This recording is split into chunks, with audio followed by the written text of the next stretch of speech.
Чудите се защо гримът ви изглежда по този начин 2-3 часа след като сте се гримирали? Най-вероятно това се дължи на факта, че просто не подготвяте кожата си достатъчно добре за грима. Има 3 продукта, които не бива да пропускате преди да се гримирате, и това са хидратиращ крем и слънцезащита, както и добра база за грим. В моите видеа всъщност съм дала доста препоръки както за добър хидратиращ крем, така и за добра слънцезащита, а също така и за хубава база. Но разбира се, всеки има своите предпочитания и също така някои продукти просто работят по-добре за тяхната кожа, отколкото други. И вече след като сте нанесли тези 3 продукта в последователността, в която ви ги казах и аз, кожата ви би трябвало да изглежда по този начин. Получавала съм коментари тук в TikTok от типа: твоята кожа изглежда прекалено мазна, или пък защо е толкова лъщяща. Не, тя всъщност не е мазна, а добре хидратирана, и това е за да може грима да изглежда по-добре и да издържи по-дълго. И дори когато сте нанесли всички кремообразни продукти, е нормално кожата ви да изглежда по-влажна. И едва когато започнете да нанасяте от фиксиращата пудра, ще видите как гримът ви започва да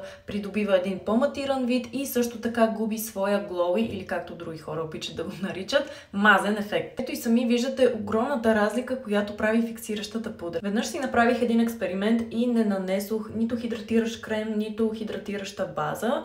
Гримирах се с базата на Huda Beauty Easy Bluer. Ето за тази база говоря, ако не се сещате. И искам да ви кажа, че точно след един час цялото ми лице се чувстваше толкова сухо, особено ето тук около устата. Имах чувството, че всеки път, когато си отворя устата или се засмея, или каквото и да било, се образуват все по-дълбоки и по-дълбоки линии, точно като на снимката, която ви показах в началото на видеото. След като сте нанесли и всички прахообразни продукти, може отново да минете този път с компактна пудра, най-вече под очите, като по този начин допълнително ще запечатате грима и си гарантирате той да не мръдне и също така да не крисва. Със същата тази компактна пудра може да минете и около устата. Използването на компактна пудра не е задължително, просто знам, че този метод работи за моята кожа. И ето, че на края на грим визията кожата не изглежда мазна, нито пък се усеща такава, а напротив, усеща се много добре хидратирана и така ще си остане до края на деня. Надявам се това видео да ви е било полезно и ако е така, ще се радвам да ме последвате. И също така може да напишете в коментарите, ако бихте желали да препоръчам добър хидратиращ крем за лице, слънцезащита и също така добра база за грим.